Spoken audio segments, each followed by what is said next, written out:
Capítulo 22. Íris. Quando Maven volta para seu próprio navio, temo que me force a ir junto, me negando mais algumas horas com a minha mãe. Para minha surpresa, sua raiva mesquinha e sua astúcia política não chegam a tanto. Somos deixadas em paz no navio almirante da minha mãe, com privacidade para conversar à vontade e tempo para planejar. Ou ele não nos vê como uma ameaça, ou não se dá o trabalho de nos temer. Apostaria na última opção. Tem inimigos mais imediatos e pouco tempo para pensar em sua própria esposa.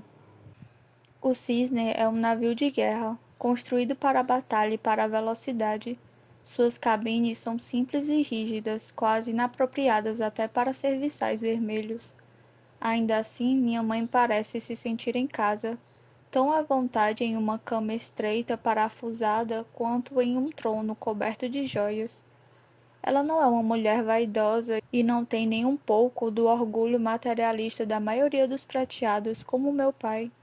Ele se atinha a seus ornamentos, mesmo no campo de batalha. O pensamento dispara uma pontada afiada pelo meu corpo e lembro da última vez que o vi vivo. Estava deslumbrante em sua armadura de aço azul cravejado com safiras, os cabelos grisalhos penteados para trás. Suponho que Salim Iral tenha encontrado algum ponto fraco e o explorado bem.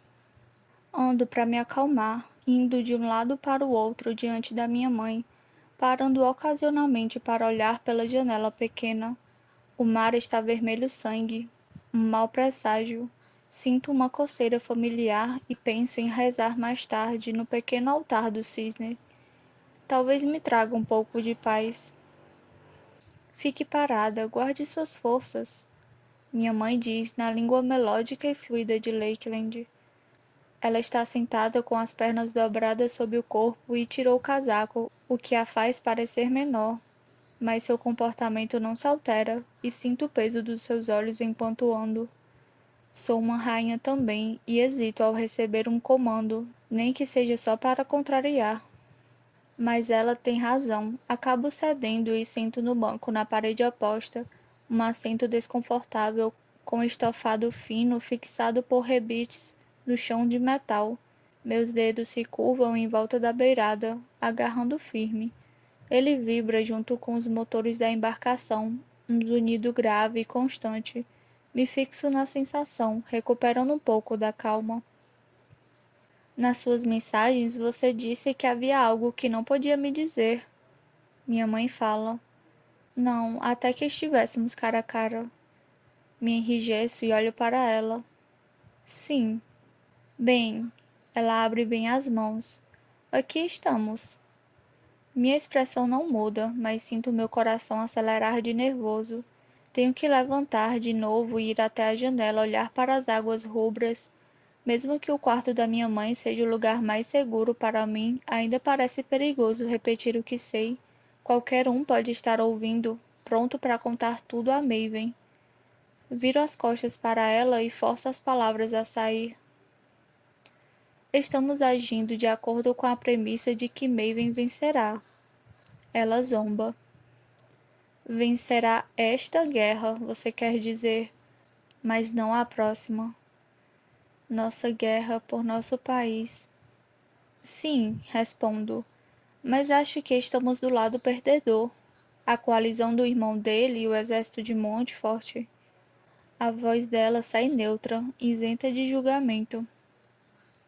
Eles assustam você. Viro com o rosto fechado. É claro que me assustam, e a guarda escarlate também. Vermelhos? Minha mãe indaga com ironia. Então reviro os olhos, cerro os dentes para conter um suspiro de frustração. Eles não têm importância. Esse tipo de pensamento será nossa ruína, mãe. Digo mais firme que posso, de uma rainha para outra. Me escute. Ela me dispensa com um aceno, como se eu fosse uma criança puxando sua saia. Duvido muito, ela diz. Prateados guerreiam, vermelhos não. Não é possível que tenham esperança de nos vencer. E ainda assim continuam vencendo, respondo sem rodeios. Lutei em Arbobey contra os herdeiros Samos e seus batalhões, repletos de prateados e sanguinovos, mais vermelhos também, atiradores de elite habilidosos, combatentes treinadores. Sem mencionar os soldados vermelhos de Norta que mudaram de lado. Uma das maiores forças de Maven está na lealdade do seu povo, mas e se ela diminuir? Seus prateados vão fugir e deixá-lo sem nada. Minha mãe só estala a língua. Meus dentes rangem com o som. Os vermelhos continuam vencendo por causa da aliança prateada, ela diz, que vai se desmanchar rapidamente quando um dos calores morrer, ou ambos. Com um sorriso involuntário, tento outra tática. Me coloco de joelhos diante dela, segurando suas mãos. A imagem de uma criança implorando deve influenciá-la. Conheço Marbarrow, falo, torcendo para que ela me escute. Os vermelhos são mais fortes do que a gente pensa. Nós os fizemos pensar que são inferiores, insignificantes para mantê-los sob controle, mas corremos o risco de cair na nossa própria armadilha se esquecermos de temê-los também. Minhas palavras entram por uma orelha e saem pela outra. Ela puxa uma das mãos e a usa para tirar uma mecha do meu cabelo da frente do rosto. Marbarrow não é vermelha, Iris. O sangue dela certamente é, penso, mas guardo isso para mim. Minha mãe continua passando os dedos pelo meu cabelo. Vai ficar tudo bem.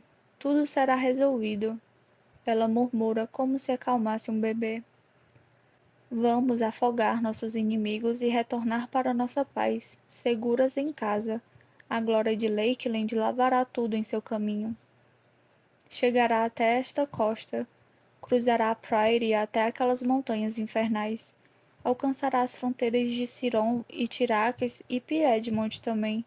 Sua irmã controlará um império, com você ao lado dela. Tento imaginar o que ela sonha. Um mapa coberto de azul, nossa dinastia segura no poder. Penso em Tiora, de pé diante de um novo alvorecer, com uma coroa de imperatriz na cabeça. Resplendorosa com safiras e diamantes, a pessoa mais poderosa de costa a costa, com o mundo ajoelhado aos seus pés. Quero esse futuro para ela, tanto que meu coração até dói. Mas chegará a acontecer? Annabel Lerolan e Julian Jacos me passaram uma mensagem, sussurro, chegando ainda mais perto da minha mãe. Se alguém estiver escutando atrás da porta, não entenderá muita coisa. O quê? Ela sibila de volta, surpresa. Sua mão tranquilizadora desaba, a outra aperta mais a minha. Eles foram até mim em Erkion. Na capital? Como? Como eu disse, murmuro, acho que Maven perderá essa guerra e mais rápido do que podemos imaginar. Eles têm uma aliança formidável, mais forte do que a nossa, mesmo com Piedmont do nosso lado. Os olhos dela se arregalam e finalmente vejo um brilho de medo neles. Por mais que me aterrorize, fico feliz por isso. É preciso ter medo para sobreviver. O que eles queriam? Ela pergunta. Oferecer um acordo. A expressão dela azeda um pouco, seus lábios se contorcem. Não temos tempo para suspense, Iris. Me diga o que aconteceu. Eles estavam esperando no meu veículo, conto. Jacos é um cantor talentoso e enfeitiçou meus guardas, e a rainha Lerolan é ainda mais perigosa. A voz dela sobe uma oitava em pânico. Alguém sabe disso? Maven coloca uma mão no rosto dela para que fique quieta. As palavras morrem em seus lábios. Eu estaria morta se ele soubesse. Sua pele está quente, macia e mais enrugada do que nunca. Esses dias a envelheceram. Annabel e Julian fizeram um bom trabalho, precisavam de mim viva e foram cuidadosos. Minha mãe suspira aliviada, e sua respiração lava meu rosto. Salim Iral, cuspo, quase incapaz de dizer o nome do assassino do meu pai. Ele corta nós duas como uma adaga. Minha mãe se retrai e o desgosto desfigura suas feições. Eles vão entregá-lo, vão deixar que a gente faça o que quiser com ele. Seus olhos ficam vazios e sombrios. Depois de um momento, ela empurra gentilmente minha mão. Iral não é ninguém, um lorde que caiu em desgraça, que perdeu seu poder, sozinho e ignorado. Uma raiva elétrica perpassa minha coluna. Sinto o sangue subindo, o calor queimando minhas bochechas. Ele matou o papai. Obrigada por esclarecer. Minha mãe retruca com uma voz gelada. Ainda assim, há aquele vazio nela, um escudo contra a agonia da perda dele. Não estava ciente disso. Só quis dizer que ele matou seu pai para outro rei. Ela diz lentamente. Iral não é ninguém, Íris. Talvez. Com as pernas tremendo, me forço a levantar. Me elevo sobre ela, obrigando-a a olhar para cima para ver meu rosto. Uma posição estranha, uma sensação estranha. Ter esse poder sobre minha mãe, mesmo tão pequeno, puxo outro tanto de ar. Annabel ofereceu voluçamos também. Abaixo de mim ela pisca. As pálpebras se abrem e fecham, revelando um par de olhos bem diferentes. Eles brilham iluminados. Agora sim algo interessante e talvez impossível. Lembro de Annabel quando se inclinou para a frente, os olhos cor de bronze brilhando à luz da tarde. Não havia mentira ali, apenas fome, necessidade. Não acho que seja. O que querem em troca? Tremendo, conto. Deixo que tome a decisão, porque não posso decidir por mim mesma. Tibério VII, rei legítimo de Norta, chama do norte, com seus aliados da República Livre de Montfort, a Guarda Escarlate e o rei independente de Rift, comunica a partir de sua capital provisória, Arbor Bay. O sentinela lê com a voz um pouco abafada por trás da máscara de joias. Os holofotes do convés do navio o iluminam como vermelho e laranja intensos. Atrás dele só há escuridão, sem estrelas, sem lua. O mundo inteiro poderia estar vazio. Provisória. Quanta presunção! Minha mãe bufa, virando o rosto para o vento gelado que sobra do Oceano Negro. Trocamos olhares, incomodadas com a ostentação. Chama do norte. Que bobagem. Esse é o Cole. Maven responde do seu lugar entre os guardas. Ele nos convocou ao seu navio para ouvirmos a mensagem. É uma criatura ambiciosa. Com o dedo em riste, Maven indica para o sentinela atarracado continuar. Reconheço a voz dele e os olhos espiando por trás da máscara. De um azul vibrante que fica quase elétrico com as luzes fortes sobre sua cabeça. Eiven, reconheço, me lembrando do guarda que me acompanhou na minha jornada para Montfort.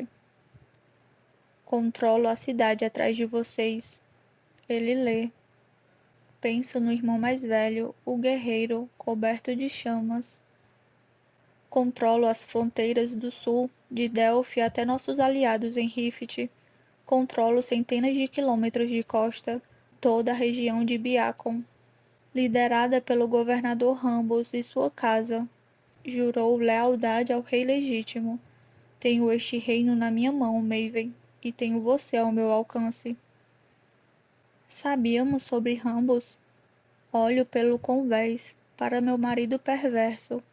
A careta profunda dele é uma confirmação mais do que suficiente. Aquela traição é uma surpresa. Maven nem reage às palavras do sentinela, só solta o ar. Traidor, acho que o ouço murmurar. O sentinela Aven prossegue. Você tem aliados além das suas fronteiras, Maven, mas poucos. Nenhum que não vá abandoná-lo conforme minhas vitórias aumentarem. Os ventos estão soprando e a maré está mudando. Norta não pode mais existir como era sob o controle dos nossos ancestrais, e não descansarei até reivindicar meu direito de nascença roubado por você às custas da vida do nosso pai. Os guardas sussurram alguma coisa, mas nenhum deles fala alto. Isso pode lhes parecer uma acusação louca de um traidor, que é o retrato que Maven pintou do irmão. Seduzido pela aberração vermelha, manipulado a praticar corrupção e assassinato. Mas é mais provável que encarem como uma confirmação do que todos sabemos ser verdade. Tiberias Calori não matou seu pai. Não por vontade própria. Não da forma como Maven conta. Ao meu lado, minha mãe fixa os olhos no meu marido. Eles brilham, refletindo a luz incômoda. Maven não reage, mantendo-se imóvel. Em seu uniforme preto, seu corpo parece se misturar à escuridão, invisível exceto pelo rosto branco e pelas mãos com dedos longos.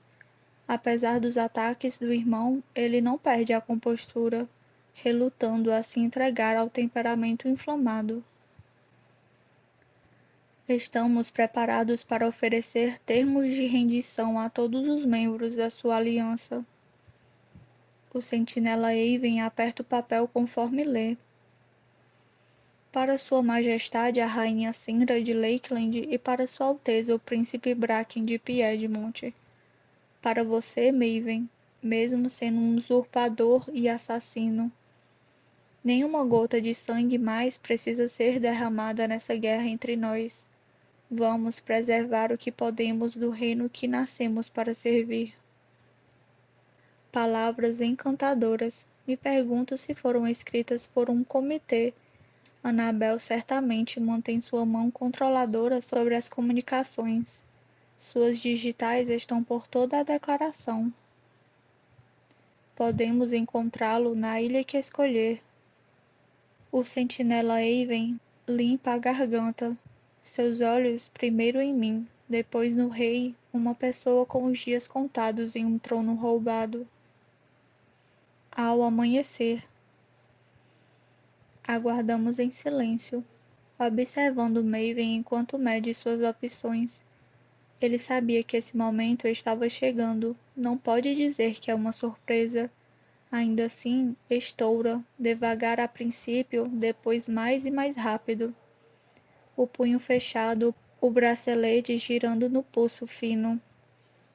Ele cospe uma faísca que cresce e vira uma bola de fogo quase branca de tão quente, com um tom azul gélido no centro. Com um sorriso maníaco, Maven a arremessa na água. Seu rastro lembra um cometa, refletindo um brilho infernal sobre a água agitada, antes que o rei permita que ela se apague e desapareça entre as ondas. Ao amanhecer, ele repete. Posso dizer pela postura dos ombros dele que não tem intenção de negociar. Só consigo arriscar sua real motivação, mas acho que tudo se resume a um príncipe prateado e uma garota elétrica vermelha.